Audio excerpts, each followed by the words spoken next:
You're listening to Good Fit, Poor Fit.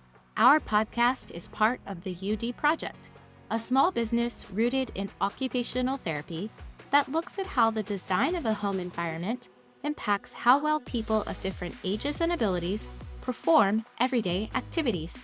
We chat about this unique perspective to boost your knowledge and help you consider what can be changed in communities like yours. Learn more about our work at universaldesign.org.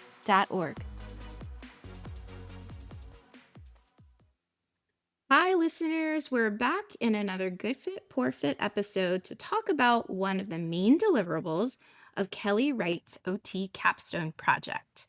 She has an eye for style and aesthetics and wanted to work on a project that complements our residential universal design building code to finish up her degree in occupational therapy. Kelly, you worked on a lot of things in your time with us, but I would love to feature your main project as it will be a wonderful resource to so many. Thank you, Sarah.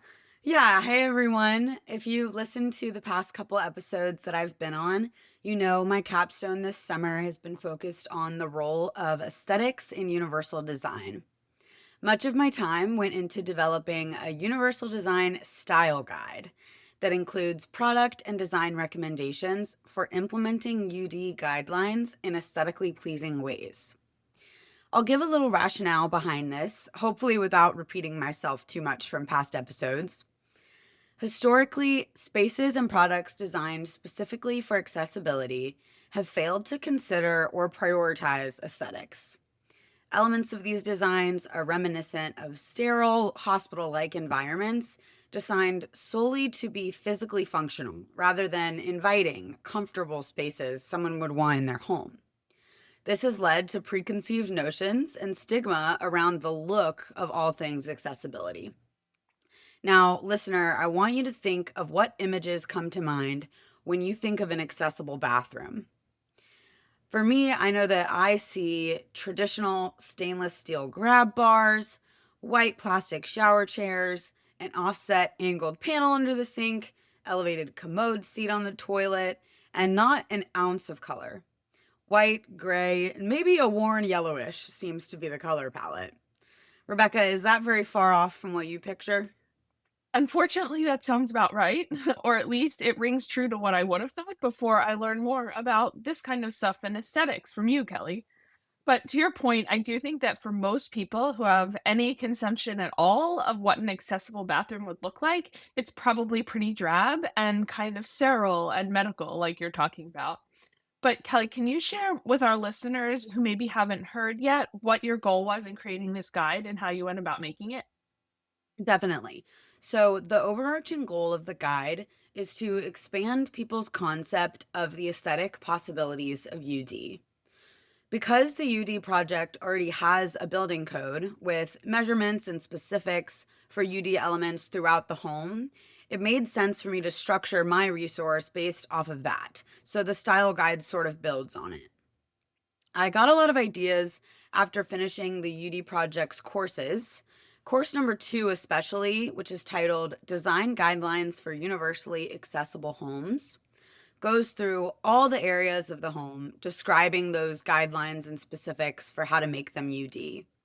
As I went through that course, I found myself thinking of ideas for implementing those guidelines in ways that I would feel happy with in my own space, and then searching for products or existing design examples to represent that. Function and beauty are not mutually exclusive, and there's no reason UD can't be colorful, warm, inviting, or whatever someone wants it to be to match their personal style. I'm of the belief that no one should have to sacrifice feeling comfortable in their space to be able to function in it. Yes, that's what we've been preaching on for years, and this will really help all those visual learners out there like me to show people what we've been talking about with universal design. If you've never dug into the code before, it's quite an extensive resource.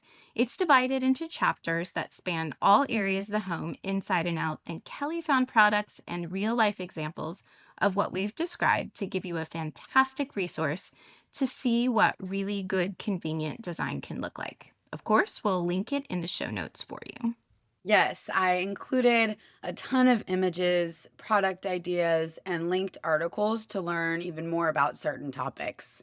For example, the differences between countertop surfaces.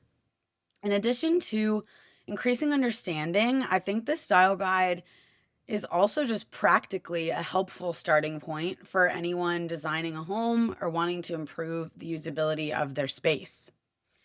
Much of what I found was through deep dives on the interwebs, though it is worth mentioning that I had the opportunity to interview a number of designers towards the beginning of the summer who all focus on this intersection of UD and aesthetics. I asked each of them for their favorite products or companies that they thought I should look into for the guide, which gave me even more to work with.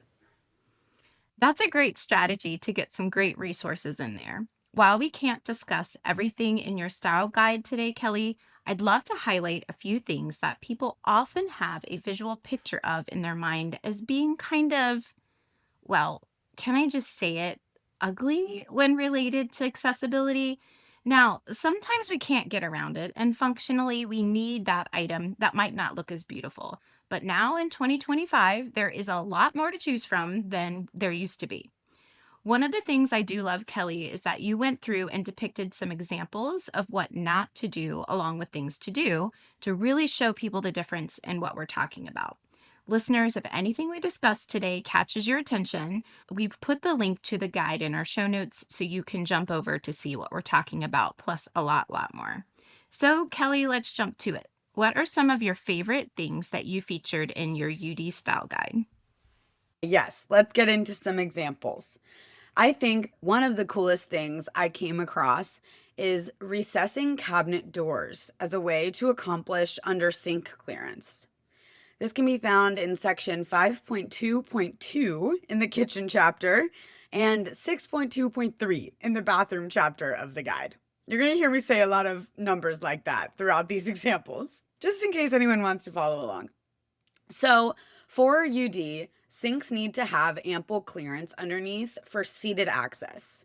Many people benefit from performing kitchen or bathroom tasks sitting at the sink due to things like limited endurance or decreased balance. And wheelchair users need this access in order to fully roll up to the sink. There are multiple ways to create under counter clearance that will look just as sleek and stylish as any bathroom or kitchen. With recessing cabinet doors, you still get the same look of traditional lower cabinetry when the doors are closed. But when they open, you can slide the doors back towards the wall so they become flush with the rest of the cabinets, creating an open space for clearance when needed. This is sort of like how a pocket door fully recesses into a wall when opened. If you're struggling to visualize it or any other examples that we discuss, go check them out in the style guide. This is a great time to shout out Megan Blau, who is an interior designer I had the privilege of speaking with earlier this summer. You'll see a number of images of her work featured in the guide as she specializes in barrier-free design and creates beautiful spaces that merge function with aesthetics. In section 5.2, I included images of a kitchen that she designed, which has a modular version of these recessing cabinet doors.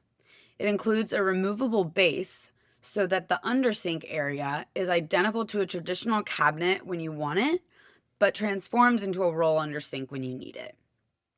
If anyone listening is in the home building world themselves, whether that be an architect, interior designer, contractor, this guide is a great resource for you to expand your knowledge bank when it comes to innovative ways to approach these design elements, like the undersink clearance. Next thing I want to talk to you about is stairs. A UD feature needed on stairs is ample color contrast so that anyone can clearly see where one stair stops and another begins, whether they have low vision or are navigating the stairs in the dark. Can I quickly jump in here for a second? This description is reminding me of a Facebook page that popped up into my news feed called Death Stairs, and maybe your algorithm has had it pop up in yours. But what is quite crazy is that everyday people are posting examples of really bad stair configurations. So maybe the flooring is all one color, and visually it looks like the kitchen and the living room are connected without any steps. One video showed an inspector going through the house, and he literally just stepped off unexpectedly during the middle of his video. And you could tell how surprised he was. So, this Facebook page also includes other examples without side railings or maybe even some stairs up to a toilet, which is very random. But you just scroll and shake your head because you just can't believe that these things are actually in a home. But I digress. Now you're going to want to go look it up. But Kelly, what did you find in your search as a resource to help people make steps aesthetically pleasing and safe? Oh goodness, not the page being called Death Stairs. We definitely don't want that, but we can make safe and functional look beautiful too. When you search up color contrast for stairs online, the vast majority of the examples are of that bright yellow caution tape on the edge of the steps. This is definitely one way to do it, but who wants that in their house? As long as you have a strong light to dark contrast ratio, for example, black and white is as good as it gets, then you're golden. Even if you are wanting to add tread tape to existing stairs, there are lots of options for less offensive colors than caution tape yellow. See Chapter 4 of the guide, which is about circulation throughout the home, Section 4.2.2 for some stair color contrast examples and product links. Another section of Chapter 4 that I got really excited about is vinyl mats as an alternative to throw rugs. This is Section 4.3.6. So rugs, we love them for many reasons, right? We all have them. They anchor space, provide warmth, texture, and visual interest. Unfortunately, they can also be a serious tripping hazard for anyone, but especially if they have trouble seeing or decreased balance. They also can create friction depending on the thickness, which makes using wheeled mobility equipment more difficult. I actually mentioned this in my last episode because I feel like it is a great example of how we as OTs can be creative in our recommendations. Of course, one solution for trip resistance is to just get rid of all your rugs. While this is a foolproof way to reduce hazards, rugs have a significant aesthetic impact throughout the home that many people may not want to sacrifice. Vinyl mats can be a great alternative for a couple reasons. They are trip resistant by nature as they lie very flat on the floor and are less likely than rugs to buckle, bunch up, or curl at the corners. These mats are also often made with anti-slip features, such as a slightly textured surface that increases traction when walked on, even in the presence of moisture, and or non-slip backing of rubber or silicone that prevents them from sliding underneath you. These mats also won't create the same friction against wheeled mobility as rugs, and they're way easier to clean. Spills can be wiped up just like they would off a solid floor, making them especially ideal for areas prone to mess like the kitchen and entryway. Finally, there's a massive selection of prints, colors, and unique designs that provide the same aesthetic look as a rug. You really cannot even tell the difference in the images that I found. I think this is a really keen tip, Kelly. It can be disheartening when people are told to get rid of rugs. It may seem like a small change in a home, but rugs can add so much character to a space. So, having safer, less trip prone options that are also easy to clean and stylish is outstanding and could really be a game changer for people. And what a great exemplification of universal design. These types of vinyl mats really work for everyone and are beneficial not just for people with disabilities or people who are at risk for tripping. Now, there's one area that we haven't hit on yet, and I feel like it is like the hot topic in the OT and design world. And so that is bathrooms. So what's the word here, Kelly? What ideas do you have for making a bathroom safe, functional, and beautiful? Agreed. This is an area of the home that we must talk about. Okay, so let's talk bathrooms. When it comes to bathing, the most UD design approach is a flush zero-step entry shower that allows someone to walk or roll in without any barriers. This really shouldn't take any convincing when it comes to style, because ironically, a trend in the design world in recent years has been something called wet rooms. People may not realize that they're implementing UD when they make a shower like this, but they are. A wet room essentially refers to a fully waterproofed bathroom where the shower area is integrated into the rest of the space, often without a separate enclosure like a door. It looks sleek, it's on trend, and it's totally barrier free. See section 6.5.1 for examples.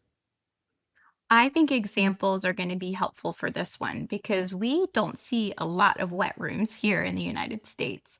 But I will chime in here and say that wet rooms are just one way to go, yet often have way less barriers than other styles of bathrooms. But if you're not very keen on a wet room, there are lots of ways to configure a bathroom that include tubs, all size showers that are functional and beautiful. However, I do want to give a shout out to OTs because we consider a lot when it comes to the configuration of all of the bathroom elements, from the location of the controls and the shower head in relation to where someone may sit or stand, if there's going to be a door, which way does that door swing, and how a person can get in and out with or without help. There's a lot of details. Which brings me to another topic, Kelly, which is shower chairs. I know you touched on that in your guide as well. I did, yes. I included a few types of adaptive equipment in the bathroom section that I want to mention here. When it comes to shower chairs, building in a permanent seat is actually not the best option for UD. Those who use roll-in shower chairs need the floor space, and ultimately, shower chairs should be user-specific as they come in all shapes, sizes, and materials. So you want to let someone choose their own shower chair and avoid building one in. Throughout OT school and my fieldwork rotations, the classic chair with silver legs and white or gray plastic seats cemented its image into my brain. Personally, I would prefer some different options, especially if I needed a shower chair in my bathroom long term. So I was really excited to find the Michael Graves design and CVS bathroom collaboration, which is a whole line of bathroom equipment, including a really unique, aesthetically pleasing shower chair. They say on their website that this piece was, and I quote, designed to look like actual furniture, to be a luxurious bath accessory that integrates with contemporary bathroom finishes and materials. And I think it really does accomplish that. You can check it out in section 6.5.2. Ultimately, there are different options out there for shower chairs, but you just have to dig a little. Another product recommendation worth mentioning, which you'll find in section 6.6.2 of the guide, is Ponte Giulio grab bars. This company makes all different types of bathroom equipment, including shower chairs, but they are best known for their grab bars. One, because they are gorgeous with simple, sleek options and vibrant, colorful ones. But two, because they are vinyl coated, which makes them non-slip and warm to the touch. Ponte Giulio was actually the first company to introduce vinyl coated grab bars in 1991. The coating reflects heat from your hand back to you, making the bar feel warm, especially compared to cold stainless steel. So not only are these beautiful grab bars bringing warmth and comfort to the space via their aesthetics, but they are literally warm to the touch. Perfect example of style meeting function. Yeah, that is really, really cool, Kelly. Well, warm, I guess, not cool. Okay, pun aside, that's a really great resource for people to check out, and yet another example of universal design in action. They look good, they're functional, and I have to imagine most people would prefer something like this over a cold, ugly, traditional grab bar. I agree. There are also options out there now that integrate grab bars into different multifunctional products like toilet paper holders and towel bars, which is a unique twist on safety too. We've only scratched the surface of items in your style guide, and while we were chatting here, I was thinking. So, we've talked about the perception that universal design can be seen as sterile or medical looking. This can also be compared to people's thinking about themselves. If they don't perceive themselves to have a disability or need features in their home that promote convenience, then they don't often search out new resources and ideas like we've discussed today. I think there needs to be a shift in thinking that UD is just better design and not for a specific group, even though it includes people with disabilities in the design. Kelly, what takeaways do you have for people with this project, and how would you encourage them to be proactive and think differently? Yeah, this style guide is not just for any one group.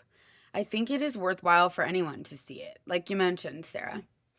OTs will learn about options that exist for their clients, especially when it comes to making recommendations for modifying or building functional home environments. Designers will be encouraged in that there is not just one way to implement UD and be emboldened to use their creativity to continue this work. Anyone building a home should recognize the value of incorporating UD features and know that it can look just as beautiful as any traditional design. Most importantly, I hope that anyone with a disability feels empowered knowing that they have options when it comes to personal style and choice in their spaces, even if it is in the seemingly small elements of design, like a stylish grab bar or a vinyl mat. As this is the last episode I'll be on for my capstone, I want to wrap up by saying a huge thank you to Sarah and Rebecca for having me. Also to Scott and Sarah, of course, for their mentorship throughout and giving me the opportunity to work with the UD project on this topic. Of course, Kelly, I know you were so excited to actually be on a podcast. Like your first one, you were just like so giddy. So I do appreciate all of your hard work, and I'm sure our listeners will love browsing through all the examples you've put into this style guide. I also want to challenge everyone listening to be inspired and to think outside the box and considering even more ways UD can be implemented in an inventive and beautiful way.